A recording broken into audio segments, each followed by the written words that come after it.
I'm currently editing my second book, Dying with Regrets, and I'm going to pick up from where we last left off, where I said that I was going through a deep downhill spiral of depression and that I was so desperate to find happiness that I would do anything, and in that moment I turned to drink and drugs.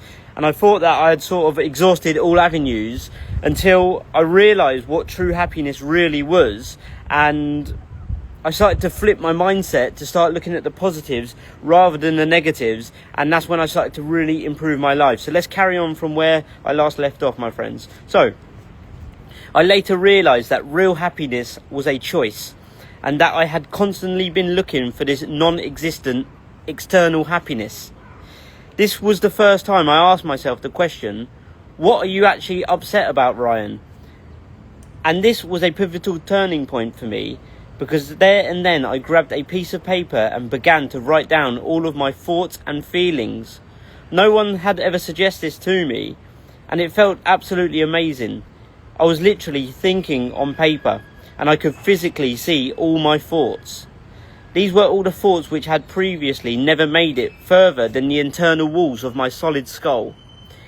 I felt a huge sense of relief within my mind as the pressure of those heavy thoughts were out of my head and right down in front of me. I could suddenly see all the reasons for why I felt the way that I did. The way that I did. And this was because I was focusing so much on all the things I perceived I was losing and never once focused on what I was potentially gaining. For months I had created a story in my head, and I'd begun to believe all the crap I was telling myself. I had felt that I was trapped within this prison for so long, but the only prison we are ever trapped in is the one that we have made within our own minds. Because your mind can either be your best friend or your own worst enemy. I want to tell you a story about a man who fought a war that had already ended. So this is a true story. I can't really say his name. Hiro Onoda was a Japanese soldier who continued fighting World War II for nearly 30 years after it had officially ended. Stationed on Longban Island in the Philippines, he'd been trained never to surrender under any circumstances. So when the war concluded in 1945, he refused to believe it. Despite numerous leaflets being dropped, messages broadcast, and even personal visits from family members, Onoda was convinced it was all enemy propaganda. He remained hidden in the jungle, surviving off the land and carrying out guerrilla-style missions, believing the war was still ongoing. It was not until 1974 that he finally surrendered after his former commanding officer was flown in to relieve him of duty in person.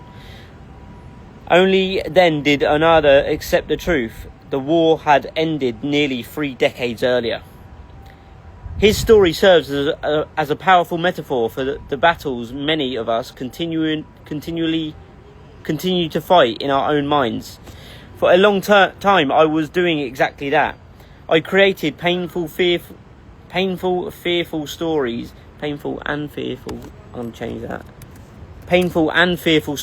in my own head. These stories that convinced me I wasn't good enough, that I was broken, and that there was something deeply wrong with me. I believed them so completely that I lived according to them, just like Onoda living in the jungle, convinced the war was still raging. But eventually I realised something life-changing. The war I thought I was fighting no longer existed. The danger wasn't real. The stories I believed were built on old pain, not current truth. True freedom began when I stopped defending myself from things that were no longer a threat. When I finally allowed myself to question the story and accept peace. Just know that thoughts do become things, and what you think about, you'll eventually bring about. So focus on what you do want rather than what you don't want, because whatever you do decide to focus on will increase. But understand, you are not your actual thoughts. You are just the awareness behind your thoughts. So realize that your perspective will either become your prison or your passport. Of course, you can't always choose your first thought, but you can always choose your second. And the great thing about this is that if you change your thinking, you can literally change your life. Remember that your perception will shape your reality, because if you think life is crap, then it is. But if you think life is great, then it also is. You can see that you are living a life of endless hope, or that you are living a life towards a hopeless end. The way you look at life will be the life you'll see. Let me give you an example below. And this is just some examples here. Laziness kills ambition. Anger kills wisdom. Fear kills dreams. Ego kills growth. Jealousy kills peace. Doubt kills confidence. Now, read all of these from right to left. So read these backwards now. So, do you see what I mean? So that's what I said in this part of the book. So it says, ambition kills laziness. Wisdom kills anger. Dreams kill fear. Growth kills ego. Peace kills jealousy. Confidence kills doubt. So it's just about flipping your mindset to look at things from a different point of view, right? So if you look at things from, say, a negative point of view, my friends, you're going to get the negative outcome in your life. But if you look at things from a more positive perspective, you're more likely to see the positive in life, because there's always a positive, I believe, that can be extracted from every negative in life. So look, let's carry on. You may have heard of the term, the law of attraction, which states that positive thoughts generate positive feelings and in return will attract positive life experiences. But don't forget that the exact same applies for negative ones too. Just like I said previously about being an all or nothing kind of guy. Well, what if I use this same mindset for following through with positive plans to become the very best version of myself? Anytime you feel that you've hit rock bottom in your life, just tell yourself that it's actually a good place to be, because the only way from there is up. If you ever feel like you have nothing left to lose, then flip your thinking to realise that you now have everything left to gain. Sometimes in life you have to lose yourself in order to then find yourself. Okay, I need to change this here. You have to lose yourself in order to then find yourself. I just need to put that in italics. You have to break you in order to then remake you. Okay, I need to change that as well. You need to break you in order to then remake you. But this time into the person who you wish you had been all along. Stop focusing all your energy on trying to repair the old and start focusing on building the new. Life is a journey that is full of many priceless hidden lessons, and for months I had been living each day with the victim mentality of why is this happening to me, instead of shifting my thoughts to a more growth-minded way of thinking, which was